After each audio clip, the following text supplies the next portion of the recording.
Isang malamig na tinig ang bumasag sa katahimikan ng pasilyo. Anong ginagawa mo rito? Ilang oras lang ang nakalipas nang unang tumapak si Lucia sa malawak na gate ng mansyon ng mga Los Olivos. Para itong isang palasyo na nababasa niya lang sa mga libro.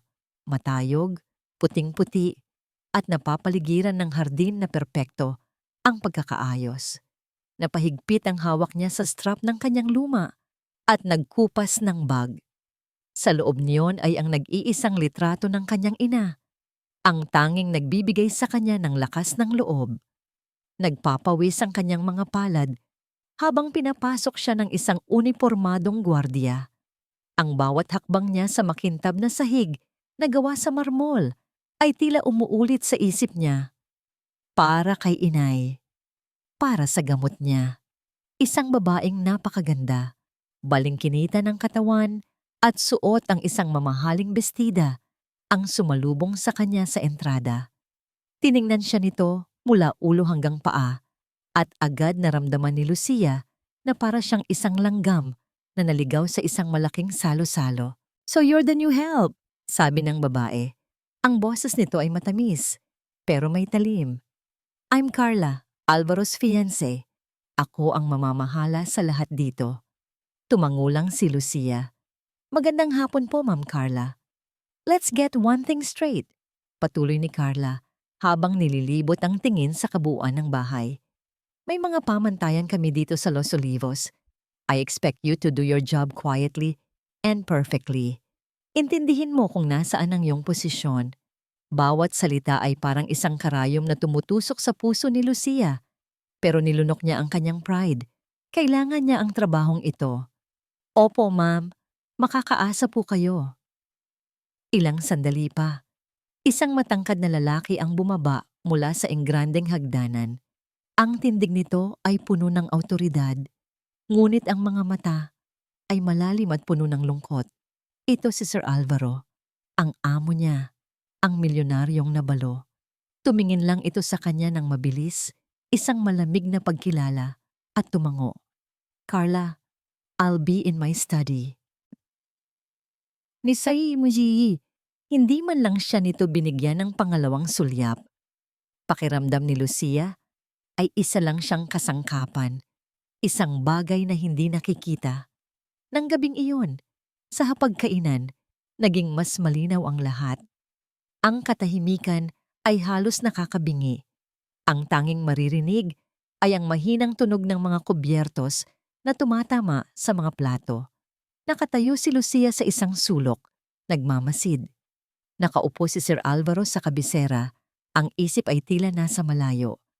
Sa tabi niya ay si Carla, na pilit nang ngumingiti. At sa pagitan nila, ang dalawang anak ni Sir Alvaro, isang babae at isang lalaki, mga nasa edad 8 at 6, si Sofia at Mateo. Para silang mga manika, tahimik, walang emosyon, at hindi gumagalaw. Nakatingin lang sila sa kanilang pagkain, hindi nagsasalita, hindi tumitingin sa kanilang ama. May isang uri ng kalungkutan sa bahay na yon na hindi kayang itago ng karangyaan nito. Pagkatapos ng hapunan, dinala si Lucia sa kanyang maliit na silid sa likod ng mansyon.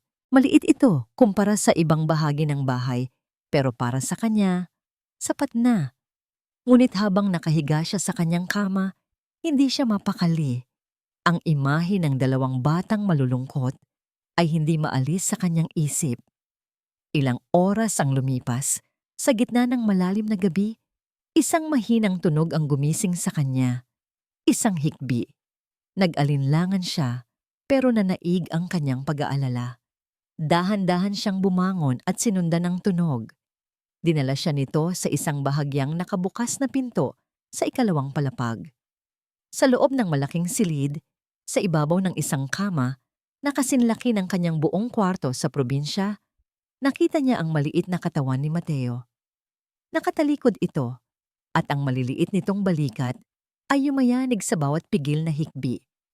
Sinusubukan nitong ilunod ang sariling iyak sa malambot na unan. Nadurog ang puso ni Lucia. Sa isang iglap, nakita niya ang sarili sa bata.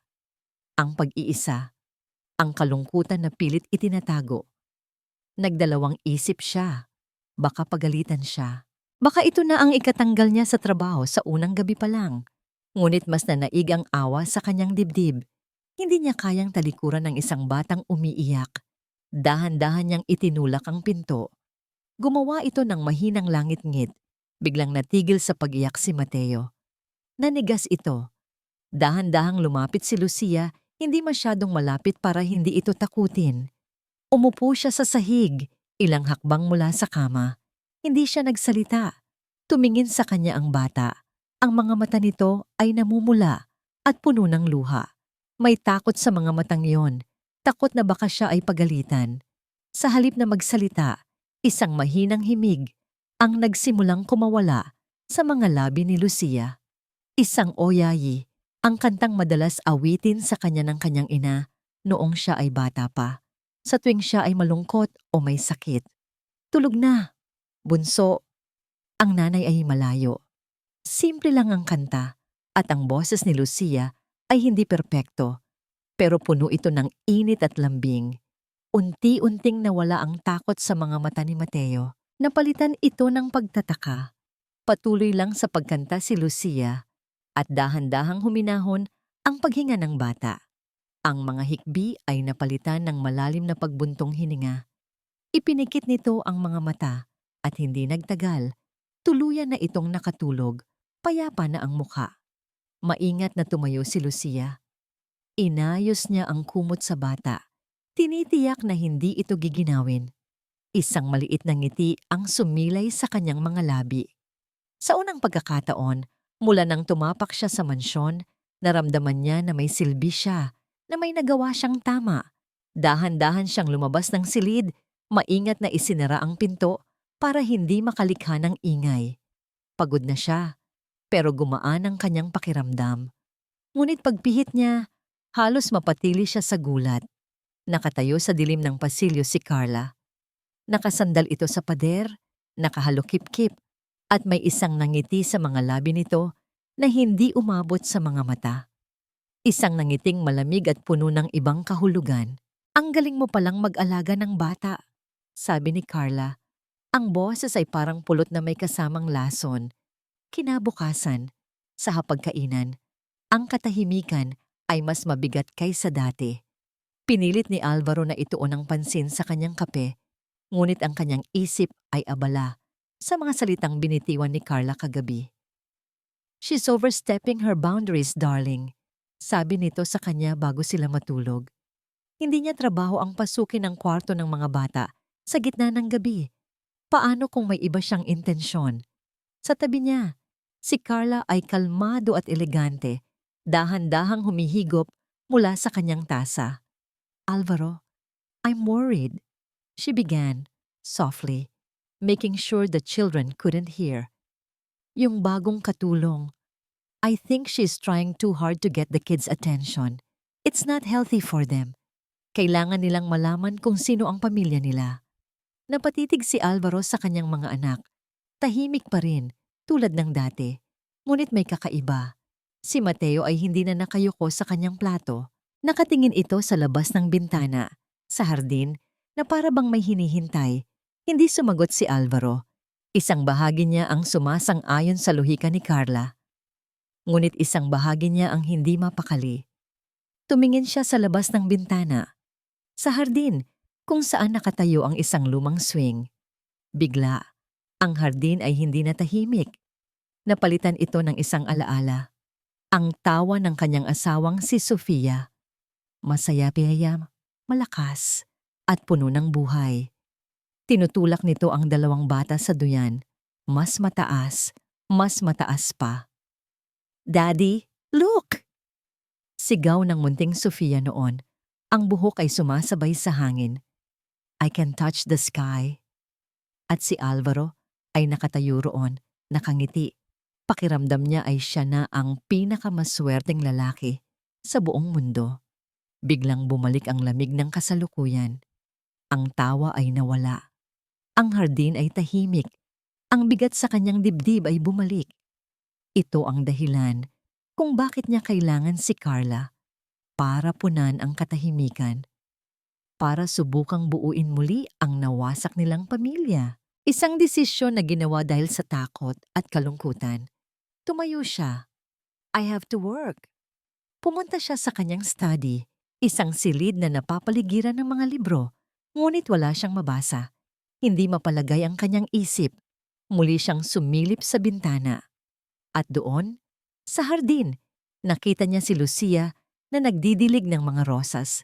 Ilang saglit pa, lumabas ang anak niyang si Sofia na laging nagkukulong sa kwarto. Dahan-dahan itong lumapit kay Lucia. Hindi marinig ni Alvaro ang kanilang sinasabi, pero nakita niya ang sumunod na nangyari. Pumita si Sofia ng isang maliit na puting bulaklak at inabot ito kay Lucia. Nakita ni Alvaro kung paano lumuhod si Lucia para maging kapantay ng kanyang anak. Kinuha nito ang bulaklak na may ngiting napakatamis at napakasinsero. Isang nangiti na hindi pa niya nakikita sa mansyon na ito sa loob ng mahigit 1 taon. Isang bagay ang kumirot sa puso ni Alvaro. Pagkalito.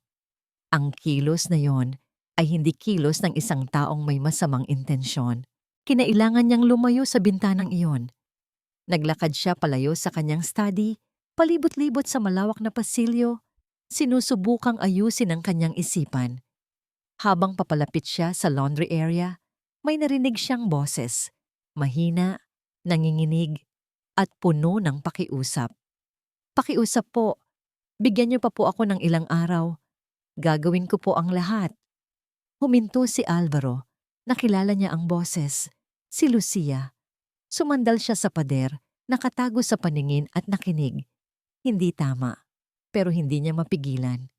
Opo, sa ospital po, para po sa nanay ko. Kailangan na po kasi siyang operahan.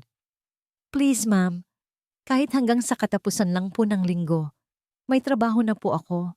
Makakabayad po ako, pangako.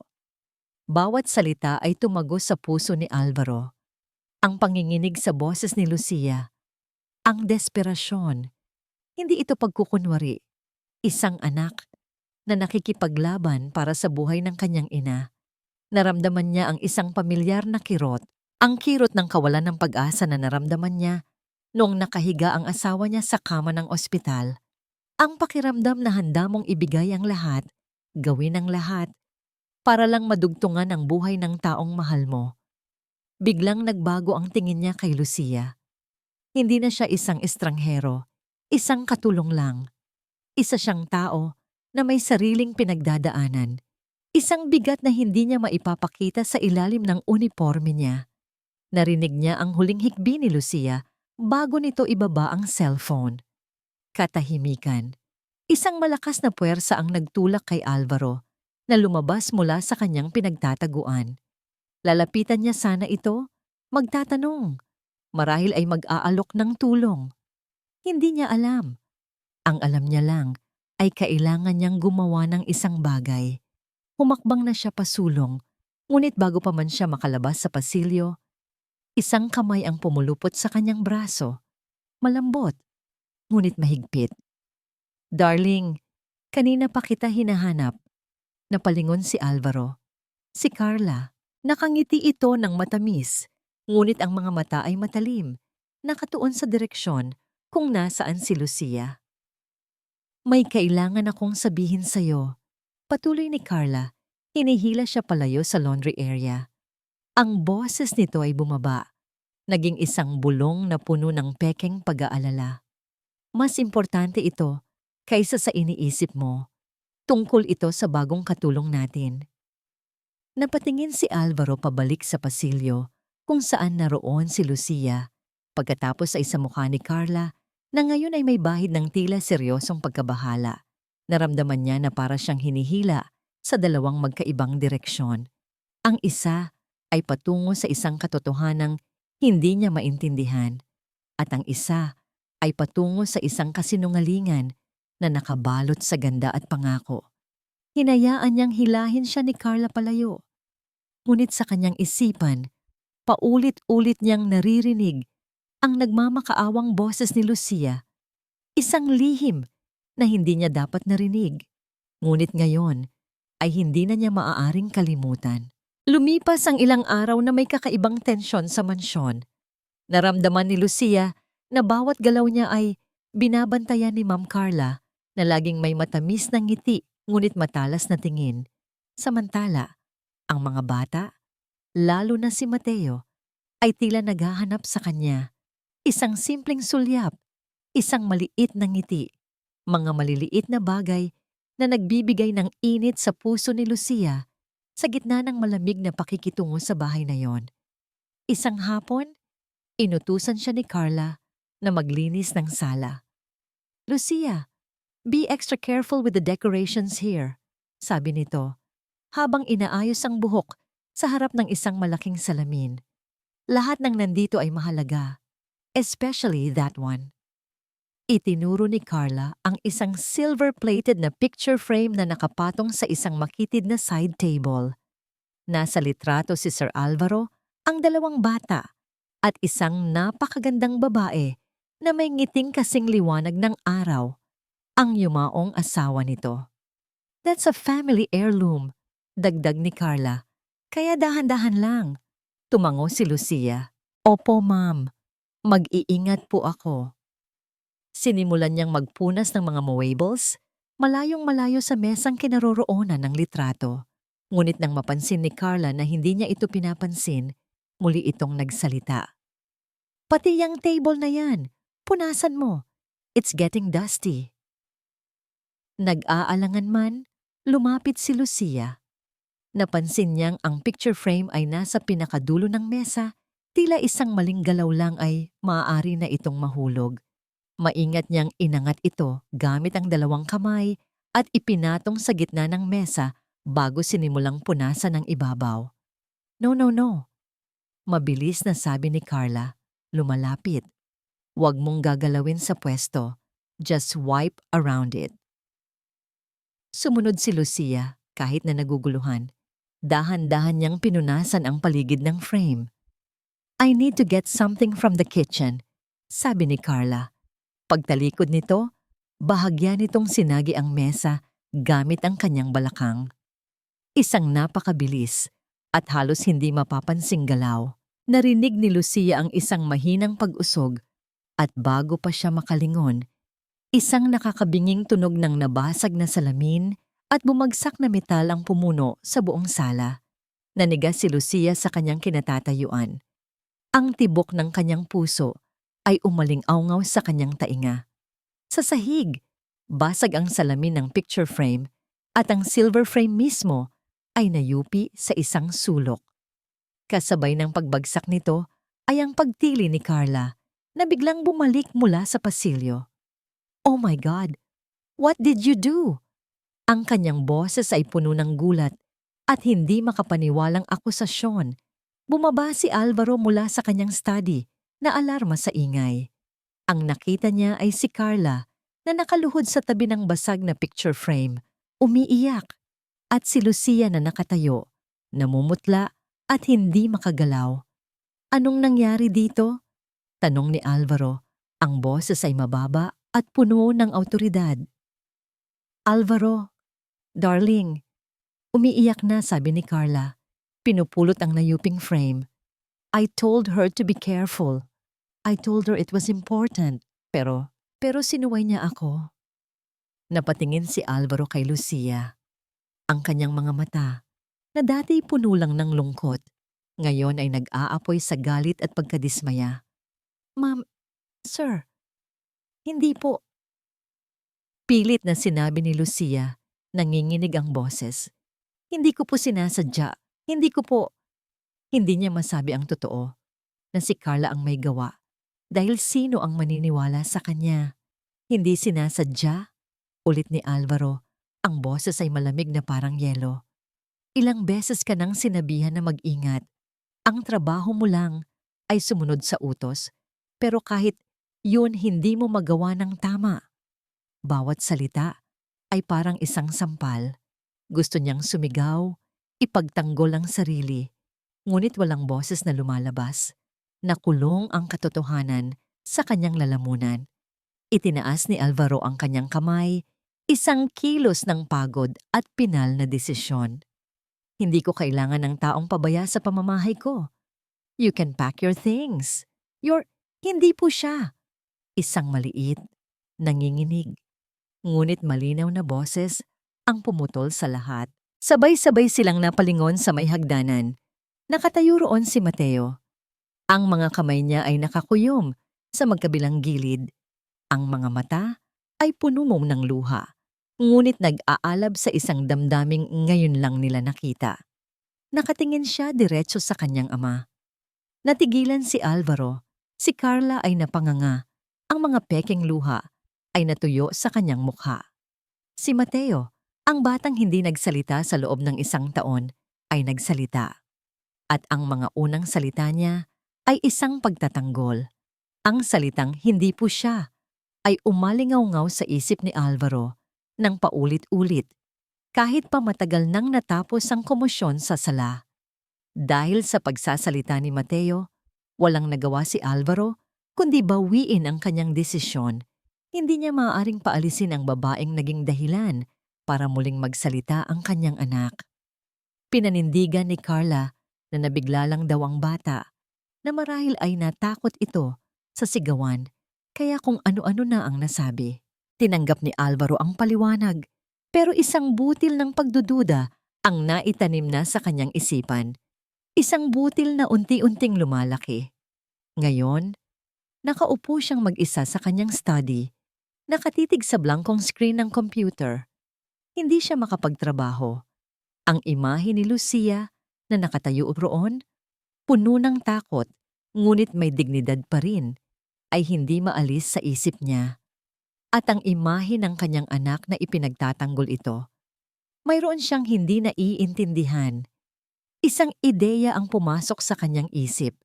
Tumayo siya at lumipat sa isa pang monitor sa gilid ng kanyang mesa, ang live feed mula sa mga security camera ng mansyon. Gamit ang mabilis na pagpindot sa keyboard, binalikan niya ang recording ng mga pangyayari kanina sa sala. Nakita niya ang lahat. Ang paglilinis ni Lucia, ang paglapit ni Carla, ang pag-usog ni Lucia sa frame papunta sa gitna ng mesa para sa kaligtasan nito, ang pagbabalik ni Carla at ang pag-utos nitong ibalik ang frame sa dati nitong pwesto sa gilid. Napatiimbagang si Alvaro. Malapit na. Ngunit nang akmang tatalikod si Carla, ang katawan nito ay perpektong humarang sa view ng camera. Hindi nakita ang maliit na pagsagi ng kanyang balakang sa mesa. Ang tanging nakita ng camera ay si Lucia na malapit dito at ang sumunod na pagbagsak ng frame. Perpektong nakatago. Masyadong perpekto. Isinara niya ang video. Mas lalo lang nadagdagan ang kanyang pagkalalito. Hindi ito ebidensya, pero sapat na ito para maghasik ng mas malalim na pagdududa. Sinimulan niyang obserbahan si Lucia mula sa malayo. Nakikita niya itong nagtatrabaho ng tahimik, laging nakayuko, laging umiiwas sa gulo. Nakikita niya ang maliliit na interaksyon nito sa mga bata. Isang pasimpleng abot ng baso ng tubig, isang mahinang nangiti kapag walang nakatingin. Maliliit na bagay, ngunit sa isang bahay na puno ng katahimikan, ang mga ito ay parang malalakas na sigaw ng kabutihan. Isang hapon, habang siya ay nasa kanyang study, kumatok si Lucia sa pinto. "Sir Alvaro?" "Pasok," sagot niya. Hindi inaalis ang tingin sa mga papeles sa kanyang mesa. Pumasok si Lucia. Nakayuko. "Sir, hihingi lang po sana ako ng permiso na lumabas saglit. Mga 2 oras lang po. May mahalaga lang po akong aasikasuhin para sa pamilya ko." Naalala ni Alvaro ang narinig niyang pag-uusap sa telepono, ang ospital, ang operasyon. Ito na siguro yon. Gusto niyang magtanong. Gusto niyang sabihing, "Magkano ang kailangan mo?" Ngunit pinigilan siya ng kanyang pride at ng sitwasyon. Paano niya ipapaliwanag na narinig niya ang usapan nila? Tumango lang siya. "Sige, make sure you're back before dinner." "Opo, sir. Maraming salamat po." Mabilis itong umalis na para bang bawat segundo ay mahalaga. Sinundan niya ito ng tingin hanggang sa mawala ito sa pasilyo. Isang laban ang nangyayari sa loob niya. Ang pagdududa na itinanim ni Carla laban sa awa na ngayon ay nagsisimula ng umusbong. Ngunit hindi lang si Alvaro ang nakapansin sa pag-alis ni Lucia. Sa kusina, si Manang Elena, ang matandang kasambahay na nagsilbi sa pamilyang Los Olivos mula pa noong nabubuhay ang ina ni Alvaro, ay nakita ang pamumutla at pagmamadali ni Lucia. Nakita niya ang lahat ng nangyari sa mga nakaraang araw, ang pagbabago sa mga bata, ang bagsik sa mga tingin ni Carla, at ang tahimik na pagtitiis ng bagong katulong. Meron siyang kutob, may hindi tama. Nang makaalis si Lucia, kumuha si Manang Elena ng kanyang balabal at tahimik na sumunod, hindi para mag-espiya, kundi para alamin ang katotohanan. Dinala siya ng kanyang pagsunod sa isang parte ng syudad na malayo sa karangyaan ng Los Olivos. Huminto si Lucia sa harap ng isang maliit at hindi kapansin-pansing gusali. Hindi ito ospital, isa itong maliit na pribadong klinika. Nagmasid si Manang Elena mula sa malayo. Makalipas ang halos 1 oras, lumabas si Lucia.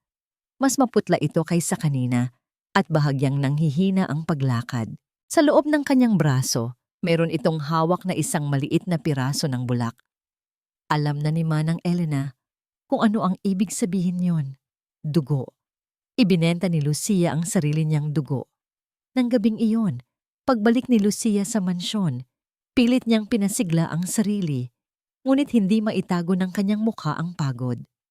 Dumiretso siya sa kusina para uminom ng tubig, umaasang walang makakapansin sa kanya.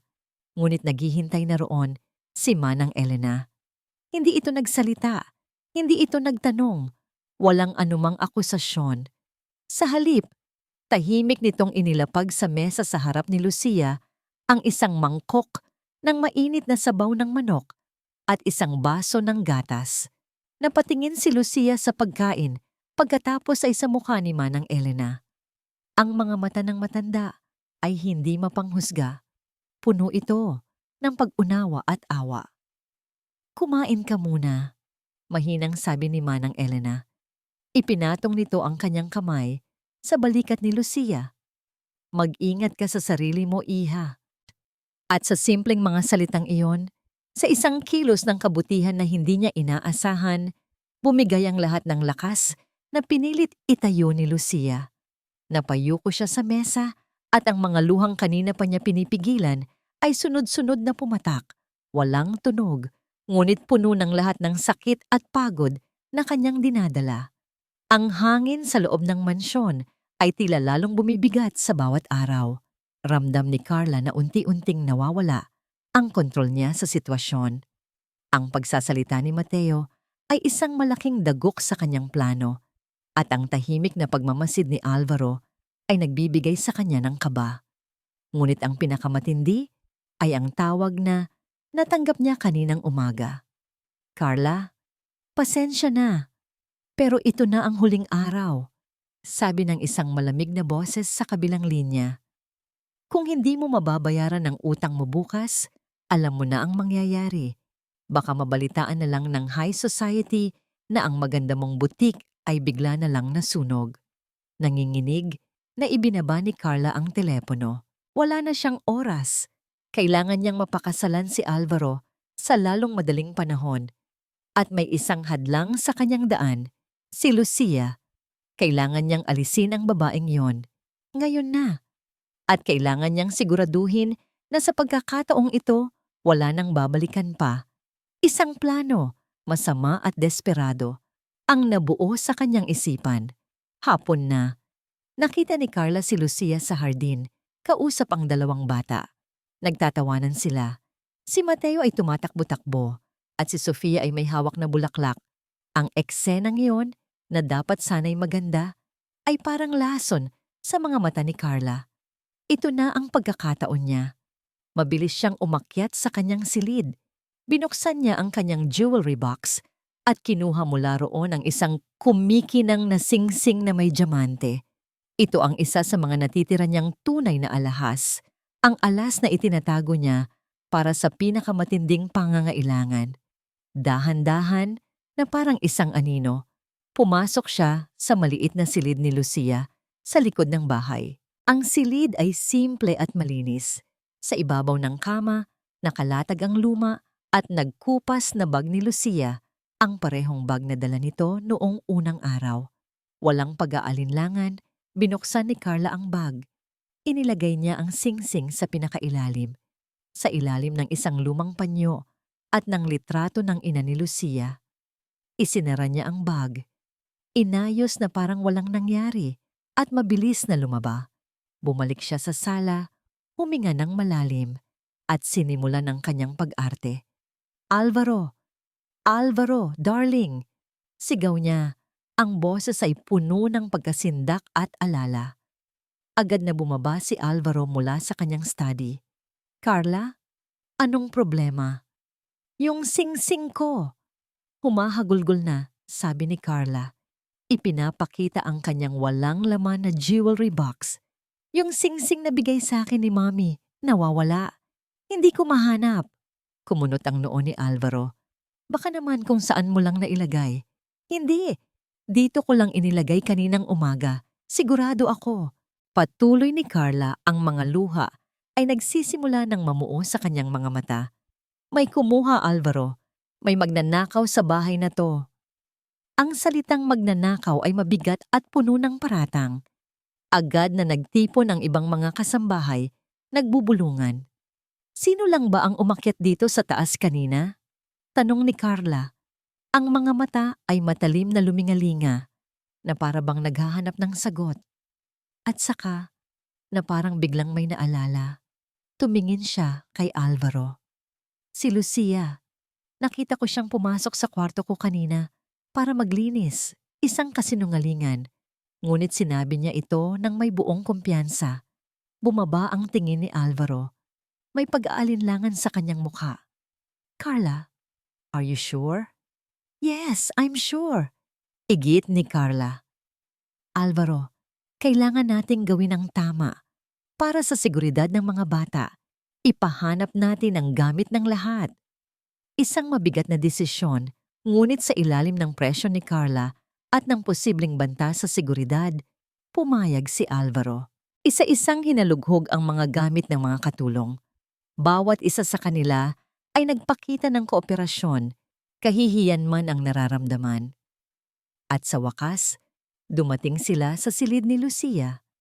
Pumasok si Lucia mula sa hardin kasama ang mga bata, walang kamalay-malay sa nangyayari. Nagulat siya nang makita ang lahat na nagkukumpulan sa labas ng kanyang silid. Anong nangyayari dito?" tanong niya. Ang boses ay mahina. Hindi siya sinagot ni Alvaro. Kinuha nito ang luma niyang bag mula sa ibabaw ng kama. Si Carla ay nakatayo sa likod. May isang mapanuyang ngiti na pilit itinatago. Binuksan ni Alvaro ang bag. Kinalkal niya ang mga laman nito.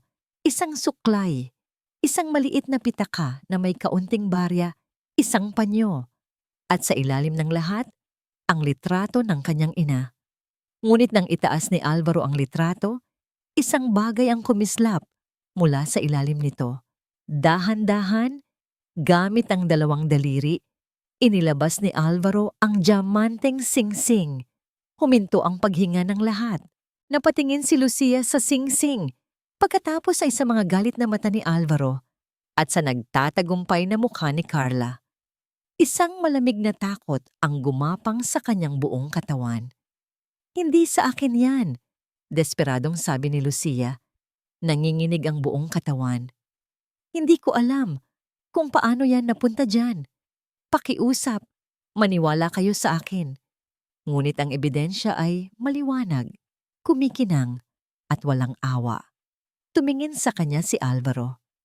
Ang kaunting awa at pagdududa na nabuo sa kanyang puso sa mga nakaraang araw ay biglang naglaho, napalitan ng yelo ng pagkadismaya at galit sa isang taong pinagkatiwalaan niya sa kanyang mga anak. "Umalis ka na," sabi ni Alvaro. Ang boses niya ay walang emosyon, patag at pinal. Ang salitang "umalis ka na" ay parang isang malakas na sampal na yumanig sa buong pagkatao ni Lucia. Ngunit walang sino mang kumilos para paalisin siya kaagad. Gabi na. Sa kabila ng galit ni Alvaro, may isang bahagi pa rin sa kanya na hindi kayang palayasin ng isang babae sa gitna ng kadiliman. Bukas ng umaga, dagdag niya, umalis ka bago pa magising ang mga bata. Pagkatapos ay tumalikod siya, hindi na muling tumingin. Dinala si Lucia sa kanyang maliit na silid na ngayon ay parang isang kulungan. Doon, sa gitna ng katahimikan, niyakap niya ang kanyang mga tuhod at umiyak ng walang tunog. Tapos na. Ang lahat ng kanyang pag-asa, ang kanyang trabaho, ang perang kailangan para sa kanyang ina. Lahat ay nawala na parang bula. At ang pinakamasakit sa lahat, ang mga batang nagsimula nang maging malapit sa kanyang puso ay muling mawawala sa kanya. Samantala, sa master's bedroom, sinubukan ni Carla na ipagdiwang ang kanyang tagumpay. Ngunit hindi niya makuha ang atensyon ni Alvaro. Tahimik lang itong nakatayo sa tabi ng bintana, nakatingin sa kadiliman, ang isip ay malayo. Maya-maya, ang katahimikan ng mansyon ay binasag ng isang nakakataranta at malakas na iyak. Nanggagaling ito sa silid ni Sofia.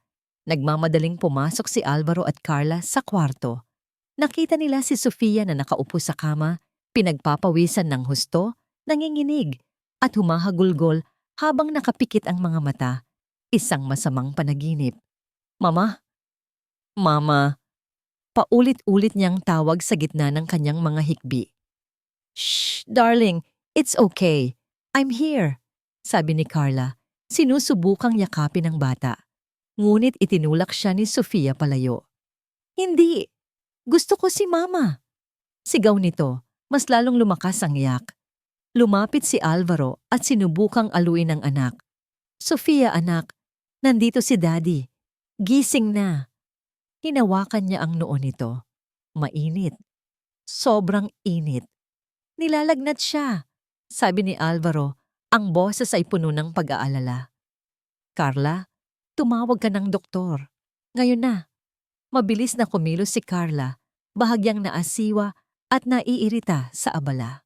Habang naghihintay, sinubukan ni Alvaro ang lahat para patahanin ang anak, ngunit walang nangyari.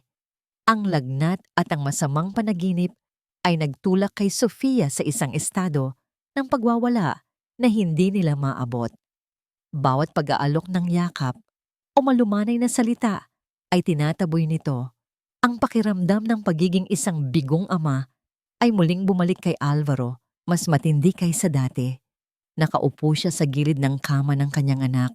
Hawak ang nanginginig nitong kamay, puno ng desperasyon. Bakit hindi niya kayang pagaanin ang loob ng sarili niyang anak? At sa gitna ng kaguluhan at pag-iyak ni Sofia, isang bagay ang unti-unting pumasok sa pandinig ni Alvaro. Isang himig. Napakahinahon, napakalambing, at puno ng pamilyar na kalungkutan. Isang oyayi. Nanggagaling ito sa labas ng silid, mula sa pasilyo. Dahan-dahan, ang malakas na pag-iyak ni Sofia ay nagsimulang humina.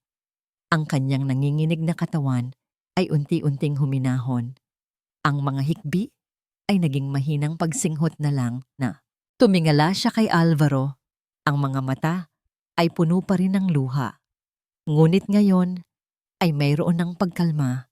Tila nakikinig ang bata sa himig na nagmumula sa labas. Napatigil si Alvaro, pati si Carla ay natigilan. Ano yon? Pabulong na tanong ni Carla. Sinenyasan ni Alvaro si Carla na manahimik. Dahan-dahan siyang tumayo at lumakad patungo sa pinto. Sinusundan ang pinanggagalingan ng kanta. Habang papalapit siya, lalong lumilinaw ang himig at lalong bumibigat ang kanyang dibdib. Pamilyar. Sobrang pamilyar. Binuksan niya ang pinto. Sa sahig ng madilim na pasilyo, sa labas mismo ng silid kung saan siya ikinulong, nakaupo si Lucia. Nakasandal ang kanyang likod sa pader at ang kanyang mga mata ay nakapikit habang inaawit ang oyayi. Ang boses niya ay umaagos sa siwang sa ilalim ng sarado niyang pinto. Isang handog ng pag-alo, para sa batang hindi man lang niya nakikita. Ngunit hindi ang tanawing iyon ang nagpatigil sa paghinga ni Alvaro. Ito ay ang kanta. Ang kantang yon, ang eksaktong himig, ang eksaktong mga salita. Iyon ang kantang laging inaawit ng kanyang yumaong asawang si Sofia sa kanilang mga anak gabi-gabi bago sila matulog. Ang kantang kinilala niyang pagmamahal at tahanan. Isang kantang namatay kasama nito, isang malamig na kuryente ang gumapang sa kanyang buong katawan. Imposible. Lumapit siya kay Lucia na natigil sa pagkanta nang maramdaman ng kanyang presensya at biglang natakot. Nanginginig ang boses ni Alvaro nang magtanong siya. Ang galit ay napalitan ng isang damdaming hindi niya maipaliwanag.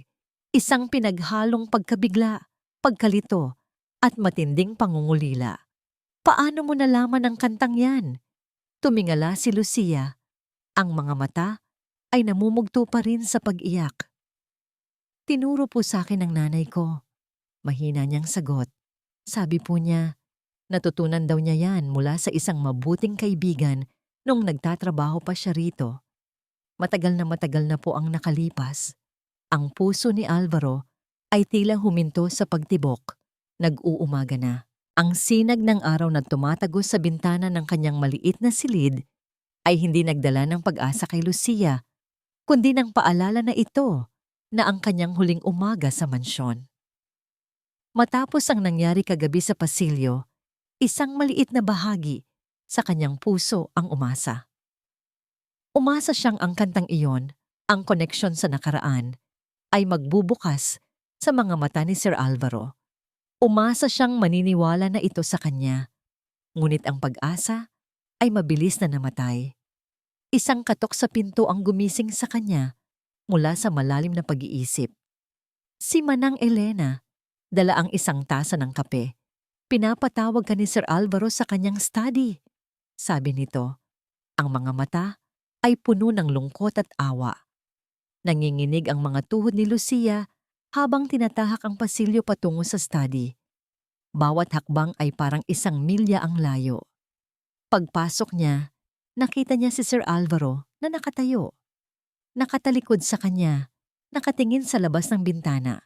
Ang tindig nito ay pagod at mabigat. Hindi ito lumingon nang isara niya ang pinto. Sir Alvaro? Mahina niyang tawag. Huminga ito ng malalim bago humarap. Umiwas ito ng tingin. Ang galit sa mga mata nito kagabi ay nawala. Napalitan ng isang blankong ekspresyon na mas masakit tingnan. I have thought about last night. Simula niya, ang boses ay formal at malamig. What you did for Sofia? Thank you. Muling umusbong ang kaunting pag-asa sa dibdib ni Lucia. Pero, patuloy ni Alvaro, at sa isang salitang iyon, gumuho ang lahat. Hindi nito mababago ang nangyari. Ang ebidensya, malinaw. Kumuha ito ng isang makapal na sobre mula sa kanyang mesa at inabot ito sa kanya. This is your salary, plus extra. Sapat na yan para makapagsimula ka ulit. Napatingin si Lucia sa sobre. Pera. Ang perang desperado niyang kailangan para sa kanyang ina. Ngunit sa sandaling iyon, ang sobre ay parang isang insulto. Isang bayad para sa kanyang dignidad na ninakaw. Umiling siya. Dahan-dahang itinulak palayo ang kamay ni Alvaro. Ang kanyang mga mata, sa unang pagkakataon, ay nagkaroon ng lakas na salubungin ang mga mata nito. Hindi ko kailangan ng pera ninyo, sir, sabi niya. Ang boses ay nanginginig ngunit buo. Ang kailangan ko lang po ay ang malinis kong pangalan. Nagulat si Alvaro sa kanyang pagtanggi. Nakita niya ang determinasyon at sakit sa mga mata ni Lucia. This is for the best, sabi na lang ulit ni Alvaro na para bang sinusubukang kumbinsihin ang sarili. Para sa kapakanan ng mga anak ko. Tumalikod si Lucia. Wala nang dapat pang sabihin. Ang hatol ay naibigay na. Bumalik siya sa kanyang silid at sinimulang iligpit ang iilan niyang gamit. Ang damit sa kanyang likod, isang pamalit, ang suklay, at ang litrato ng kanyang ina. Iyon lang ang buong buhay niya. Inilagay niya ang lahat sa kanyang luma at kupas na bag. Bago siya tuluyang umalis, dumaan siya sa pasilyo kung nasaan ang silid ng mga bata. Bahagyang nakabukas ang pinto. Sumilip siya sa loob. Mahimbing na natutulog ang magkapatid. Ang mukha ni Mateo ay payapa. Walang bahid ng kalungkutan. Ang kamay ni Sofia ay nakalabas sa kumot. Gusto niyang pumasok.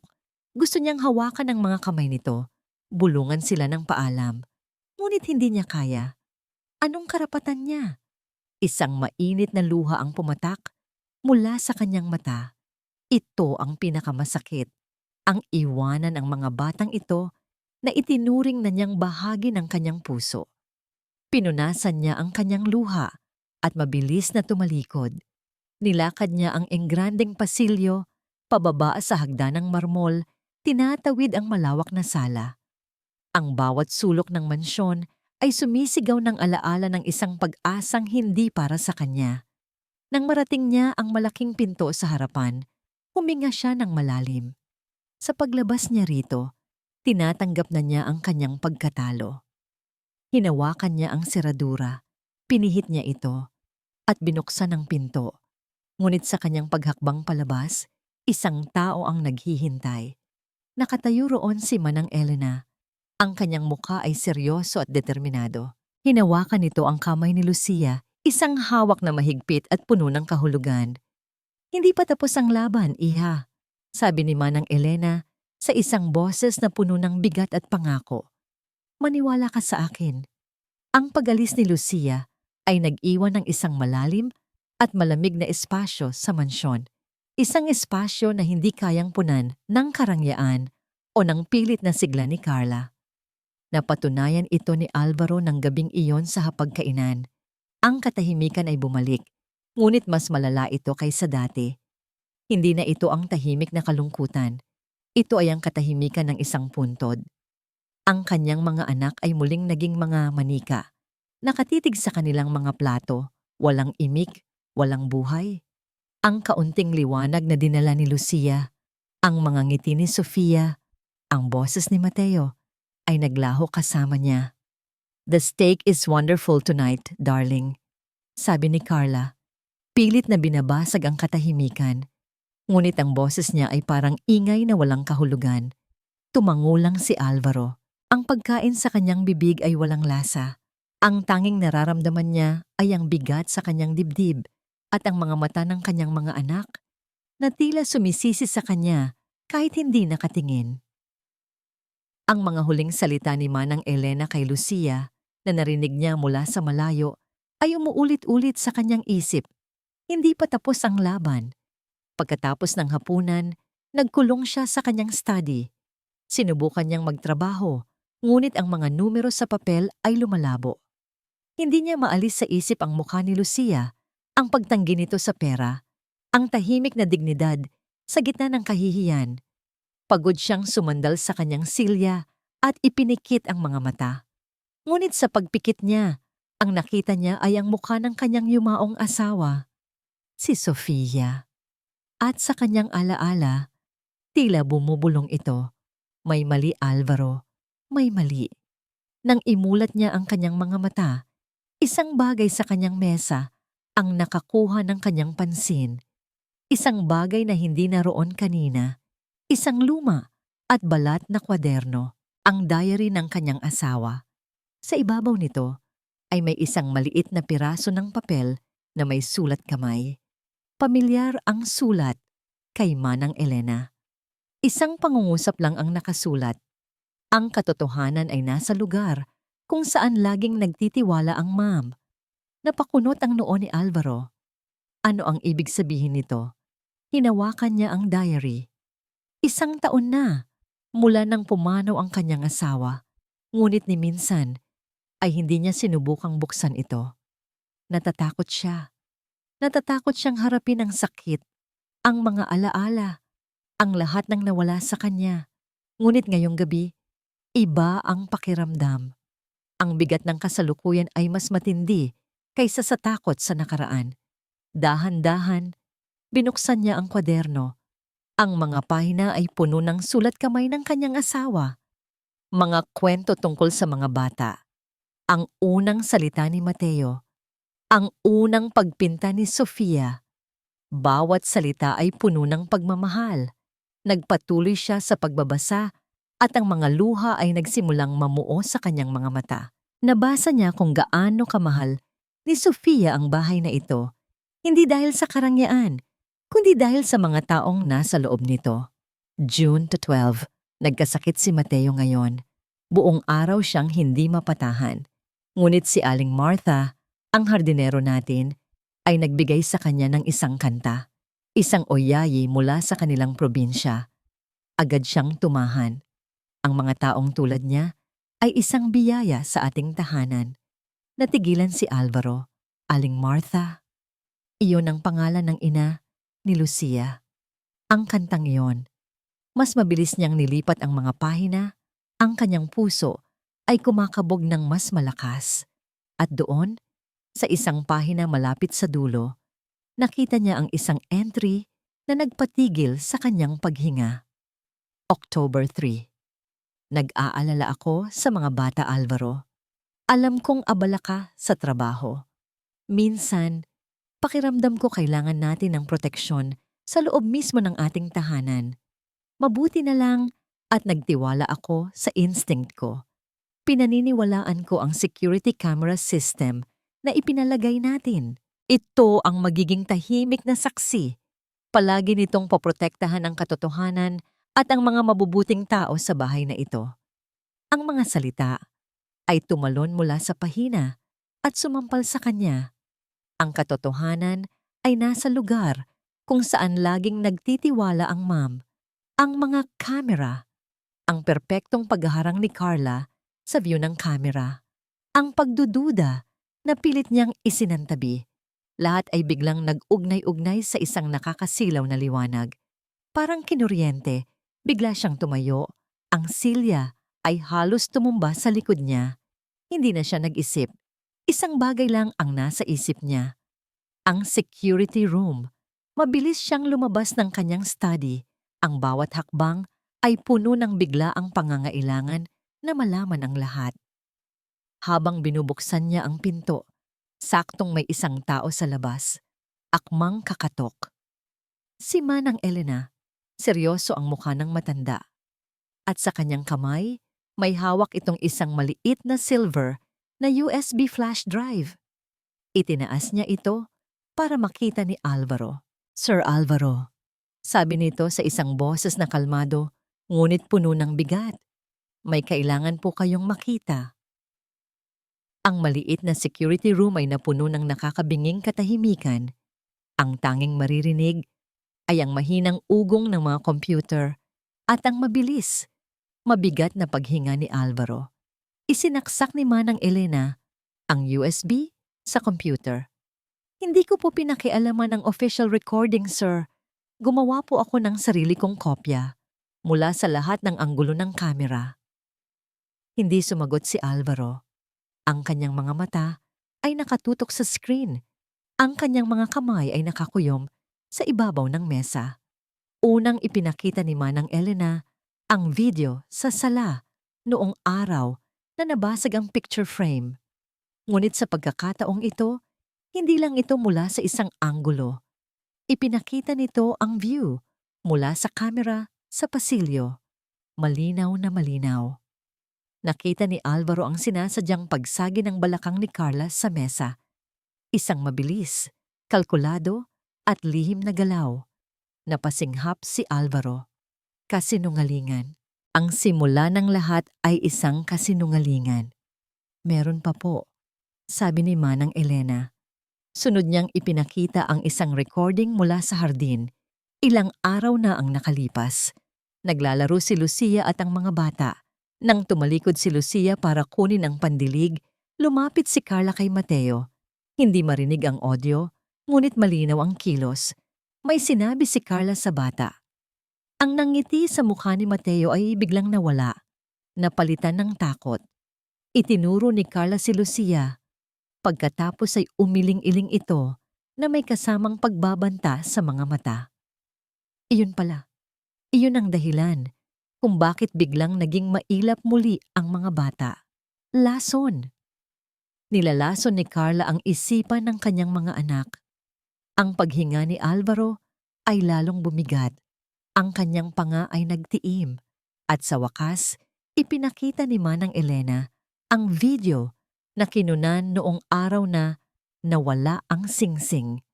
Ang view ay mula sa isang kamera na nakatago sa itaas na pasilyo.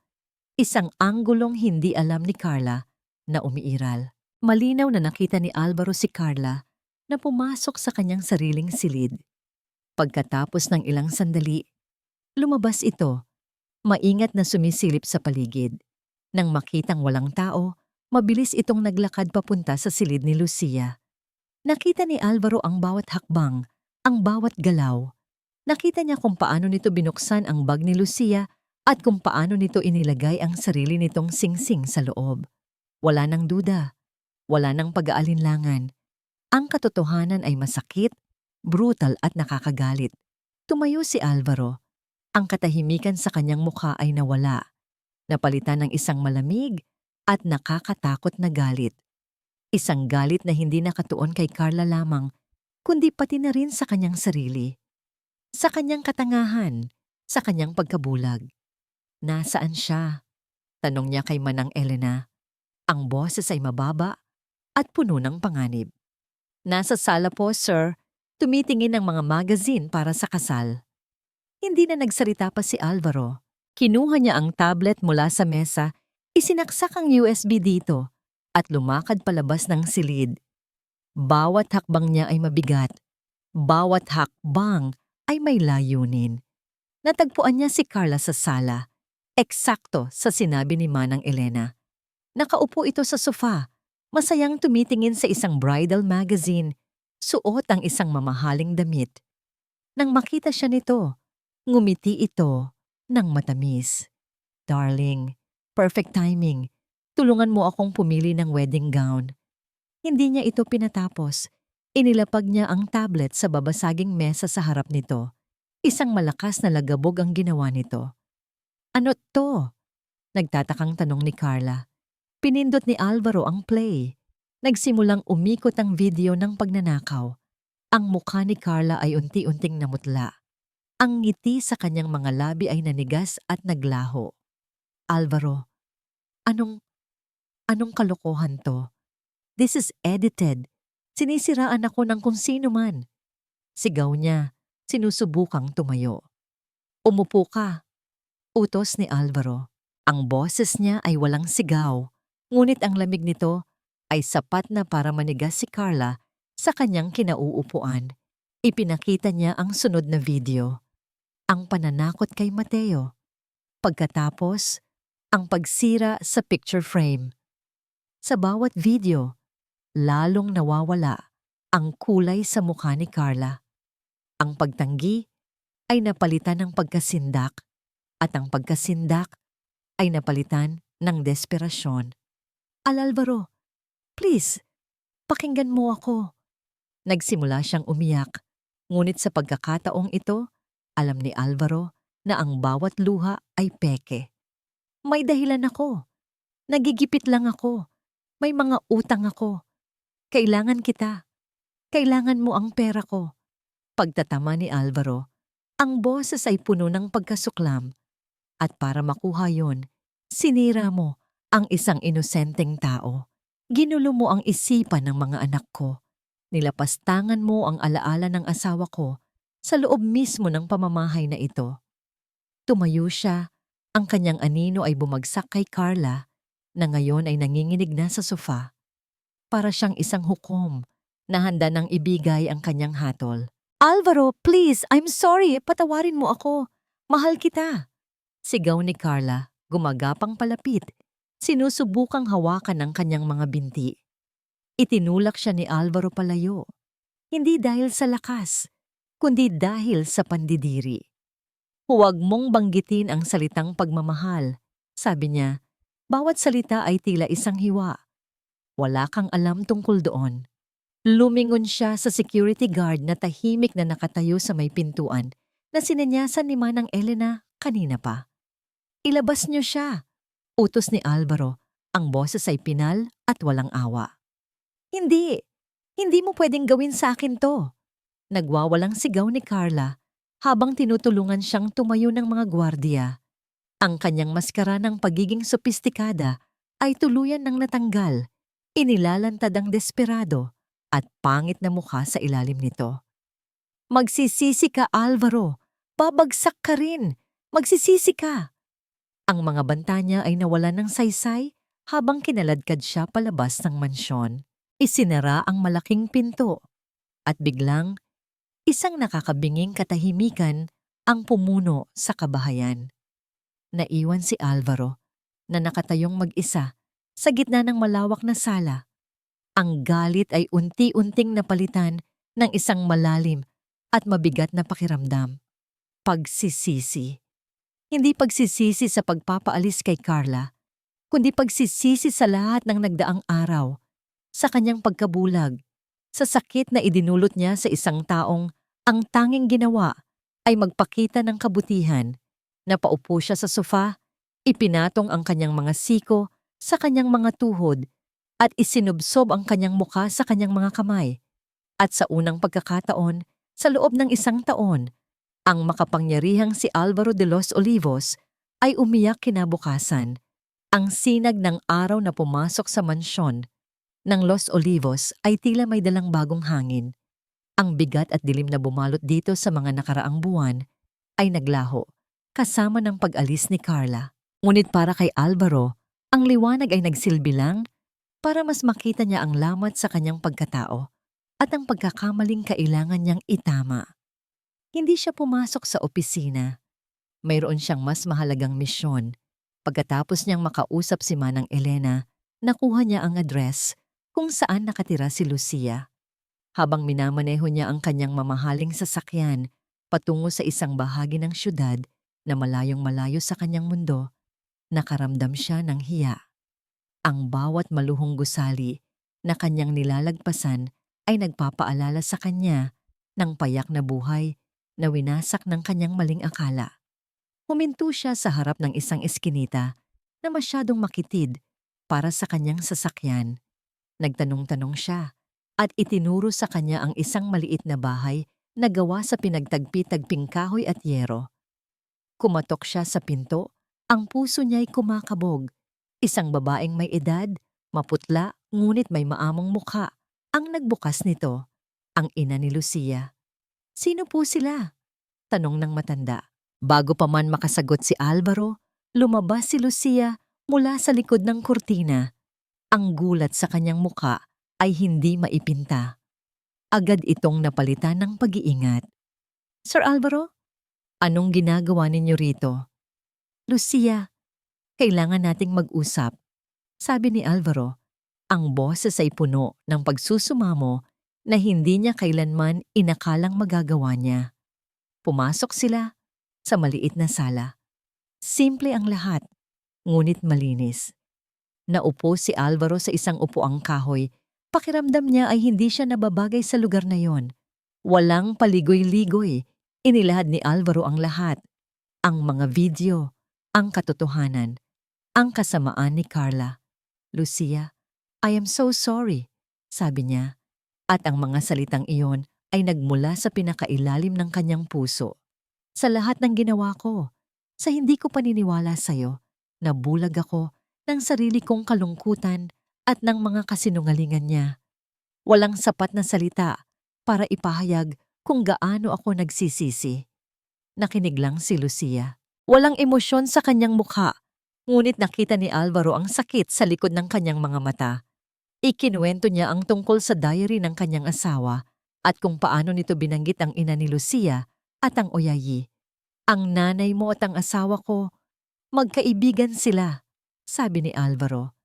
Ang kabutihang loob na ipinakita mo, nasa dugo niyo na pala. Sa wakas, isang luha ang pumatak mula sa mata ni Lucia. Pinapatawad ko po kayo, sir, mahina niyang sabi. Pero hindi ko po alam kung paano pa ako babalik. Huwag kang bumalik bilang katulong, mabilis na sabi ni Alvaro. Tumingin siya diretso sa mga mata nito. Bumalik ka para sa mga bata, Lucia. Kailangan ka nila. Kailangan kita. Ang huling mga salitang yon ay hindi planado, ngunit totoo. Sa maikling panahon, ipinakita sa kanya ni Lucia kung ano ang nawawala sa kanyang buhay. Hindi isang bagong asawa, kundi isang tunay na kalinga. Umalis si Alvaro na hindi sigurado kung ano ang magiging desisyon ni Lucia. Ngunit nag-iwan siya ng isang pangako. Kinabukasan, isang sasakyan mula sa pinakamagaling na ospital sa bansa ang dumating para sa ina ni Lucia. Lahat ng gastusin, sagot ni Alvaro. Hindi bilang bayad pinsala, kundi bilang isang kilos ng pasasalamat. Makalipas ang isang linggo, habang naglalaro sina Mateo at Sofia sa hardin nang walang sigla, isang pamilyar na boses ang kanilang narinig. Mateo! Sofia! Sabay silang napalingon. Nakatayo sa may pintuan ng hardin si Lucia. Suot ang isang simpleng bestida, hindi na ang uniforme ng isang katulong. Ate Lucia! Sabay na sigaw ng magkapatid. Tumakbo sila palapit at niyakap siya ng mahigpit. Si Mateo ay tumatawa at si Sofia ay umiiyak sa tuwa. Mula sa bintana ng kanyang study, pinanood ni Alvaro ang lahat. Ang kanyang puso ay napuno ng isang pakiramdam na matagal na niyang hindi naramdaman. Kaligayahan. Ilang buwan ang lumipas. Ang mansyon ng Los Olivos ay nagbago. Ang dating malamig at tahimik na tahanan ay napuno ng tawanan. Si Lucia ang naging ilaw nito. Kasama ni Manang Elena, pinamahalaan niya ang bahay. Ngunit higit pa roon, naging ina siya sa mga batang ulila. Isang hapon, nakita ni Alvaro si Lucia at ang mga bata sa hardin. Nagtatanim sila ng isang bagong puno ng rosas. Sama-sama silang naghuhukay, naglalagay ng lupa at nagdidilig. Lumapit siya. Anong ginagawa ninyo? Tanong niya na may ngiti. Tumingala si Mateo sa kanya. Ang muka ay puno ng lupa. Daddy, we're planting a new tree para sa pamilya natin. Salamat po, Mami Lucia, sabi naman ni Sofia at niyakap ang binti ni Lucia. Napatingin si Lucia kay Alvaro, bahagyang namula ang kanyang mga pisngi sa salitang mami. Ngumiti si Alvaro. Isang ngaw ang ngiting totoo mula sa puso. Nilapitan niya si Lucia at hinawakan ang kamay nito. Para sa pamilya natin, ulit niya. Ang boses ay mahina at para lang sa kanilang dalawa. Habang pinapanood nila ang mga batang masayang nagdidilig sa bagong tanim na puno, sa ilalim ng mainit na sikat ng araw, alam nilang pareho na ito na ang simula. Isang bagong simula na itinayo hindi sa yaman o sa pangalan, kundi sa pagpapatawad, katotohanan, at isang pag-ibig na dahan-dahang namumukadkad tulad ng mga rosas sa hardin ng Los Olivos.